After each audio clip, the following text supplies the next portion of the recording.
Welcome to today's YouTube video. It has been a very long time since my last full YouTube video explaining my Iron Man situation.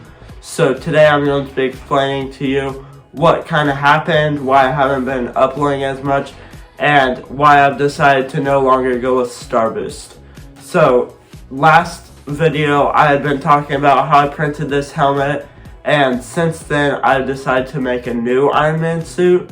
So this old helmet was from the Mark 39, and then after making the helmet and some more of the suit, I decided to change my plans and start making the Mark 30 blue steel Iron Man suit. It's not a very well known Iron Man suit, but I am loving how it is turning out. So in this video, I'm going to be talking about the ways I have printed it, how I'm going to be making the suit mobile, and more about the suit. So, hope you enjoy. Okay, so now that we're out in the garage, I can start talking about each individual part of the suit. I'm sorry about the shaky camera, just trust me.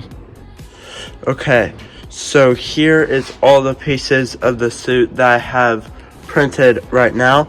I have the chest, these ab plates, the side of the abs, the main helmet piece, two different face plates that I'll talk about later, and then all the pieces of the arms, some hands, some elbows. This doesn't have anything to do with it, but that's what I'll talk about for now. Okay, to start out, I'll talk about the helmet. So this helmet file, it's okay. It's not the best. It's from do3d.com. That's where I got all the suit files from. And so I've began working on it. I've already painted the faceplate, and I'm not sure about this silver or this silver. This one is really shiny. You can see me in the reflection and the rest of the garage. So that silver is this paint. I'll talk about all the paints in just a little bit, but this silver is Krylon Fusion all-in-one metallic silver with a Rust-Oleum custom lacquer clear coat.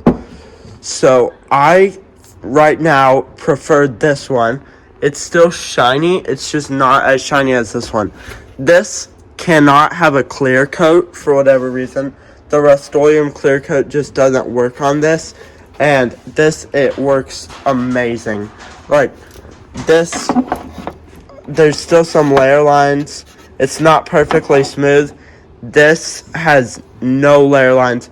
You can't spot a single layer line anywhere. I love this silver, but I'm still not sure between the two, so make sure to vote in the comments. This one is 1, and this one's 2. Tell me in the comments which silver I should choose. And then the rest of the helmet is pretty simple. Faceplate, main, and then back plate. I'm still working on painting and sanding and doing some Bondo work on the rest of the helmet. But then after the helmet, I can talk about the chest. For the chest, I didn't have my Sierra 10 Max working, and so I had to print it in a lot of tiny pieces and do a lot of welding work. This was all printed on my Ender 5. To explain all the cutting up work I had to do, I made a cut here, here, here, right through there, over there, there, and then through here. And then after I had cut it up, oh, that fell over, but it's fine. I combined soldering iron and 3D pen to combine them. So here's the two that I used. It's just a standard soldering iron and a standard 3D pen that I used to combine them. So for the chest, I had to make a lot of cuts because at the time of printing it, my Sierra 10 Max wasn't working. So I had to cut here, here, here, here, here. I'd cut it in a lot of places. And so then when it came time to combine them, it was kind of a nightmare. I used a combination of my 3D pen and my soldering iron, which I have right here. This is just a standard soldering iron, and this is my 3D pen, which I got for Christmas. And after everything, it turned out all right. We had a break right there, so that wasn't originally gonna be cut up, but it ended up breaking, so I'm gonna have to cover that seam either with some Bondo or just smoothing it out with a soldering iron. So I'll see how that goes. It fits me really well, and I think I'm gonna put it all on at the end, but I can go ahead and move to the abs. So for the ab plates, I put a bunch of springs in here so that it can bend and move all freely. I printed them all separately so that they'd found my ender as well, and they turned out really well. I didn't have to cut anything up. The files already came cut up, which was really nice. But so there's these parts of the abs. There's two other pieces that I need to talk about. So with these, they were all individual. So I combined the sides, but printed these individually so that I can get some like armor clamps or something. I'm not sure how I want to do it in the end, but they'll fit together like that, either with magnets or armor clamps. I'm not sure, but same thing, soldering iron. I didn't need my 3D pen for this because it was all flush cuts. But now, lastly, I can talk about the arms, so I'll talk about those now. For the arms, the orientation was super easy. I stood them up just like this. Same thing for those two. And then I've started sanding them with a 100 grit palm sander and then some 200 grit sandpaper. And I can knock down those layer lines pretty easily. So yeah, the arms are simple. They fit really well. These are a little bit loose, so I think I'll put some foam on the inside so that they don't wobble too much. But yeah, there's nothing you have to cut up on these ones. I think what I'd eventually really like to do is make some cuts right here, around here, and put this as a rocket launcher so that once I click this up, or like click a button, a latch opens, and right here there's a little missile launcher. I think that'd be so cool. I have to wait a little bit just because I don't have the electronics and I don't know how to do that, but with some help from YouTube tutorials, I think that'd be really cool to do. Then to talk about all the paints that I've tried using and failed. So these are all the paints I've either tried, used, or decided not to use. So here is the first blue that I tried out, Sail Blue Rust-Oleum. I tried this out and I thought that it was too light, but so then I went and bought this, and then this was too dark. So I don't know which one of these I'm going to choose, if either. But after that, I had recommended Metal Cast Blue Andonized. So this one, I'm super excited for this, but I've tried laying it down, and it is really hard to get stick to stuff.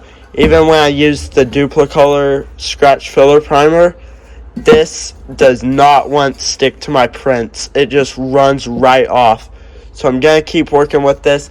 I think it has potential. It looks too dark, but it's more metallic than either of these two. So I'm going to keep checking this one out. This was the first silver I used. I tried it out. It's on my Dr. Doom helmet. You can see that on my Instagram. But I think it was not shiny enough. So then I went the complete opposite way and got chrome paint. So this is what's on here. I don't know what you guys think about this. It's really shiny, but it can't take a clear coat, which is going to make it really vulnerable to scratches. And I will obviously redo this if I decide on this one. It's so shiny that it's tempting. I'm just not sure about it. But lastly, this Krylon Fusion All-in-One Metallic Silver is what I used on this. And then after that, I hit with a Rust-Oleum custom lacquer gloss clear coat. And I really like this. It's reflective. It kind of looks metallic, but I'm not sure. If you have a better recommendation than any of these three, let me know and I'll try it out. I'm on a little bit of a budget because I don't have adult money to buy paints, and I want to have the suit done by March. So if you have a recommendation, I would prefer spray paint, but I might be open to trying something else out for paints. So just let me know on Instagram or in the comments of this video. And now for what you've all waited for. It's time to put on the full suit.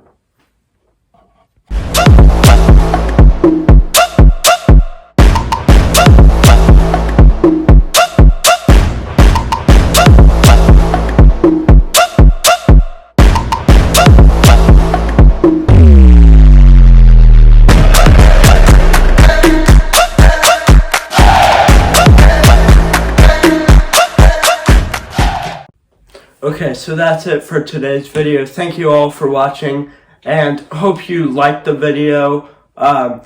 It was a while in the making. I've been working on this suit for a while, is what I'm trying to say.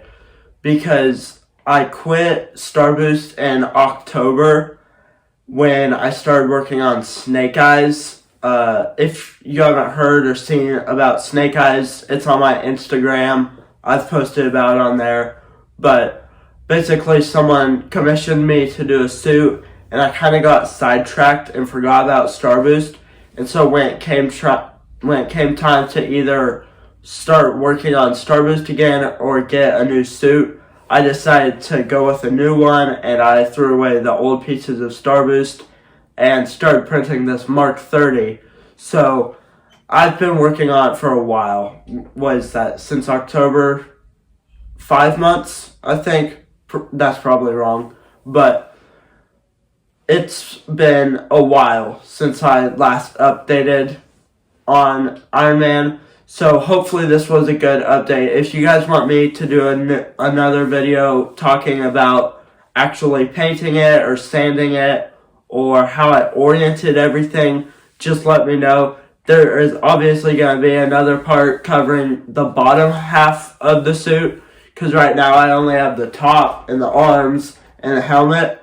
So I'm working on printing the back of the suit. I can take this off the stand right now. This CR10 Max, it was starting to print the back of the suit, but then it stopped working. And then I'd fix it and then stop working again. And it has been so frustrating over the past 3 months. I'll fix it and then it'll break again. So I don't know if I want to sell it and buy a different printer or how I want to do that, but I'll probably end up having to print it all on my Ender. I don't know how I'm going to do it. So if you have recommendations on how to fix my CR10 Max or what you think might be going wrong, if you've ever had CR10 or CR10 Max, let me know on Instagram or in my comments. But anyways, thank you guys for watching. Make sure to like and subscribe, and see you all in the next video.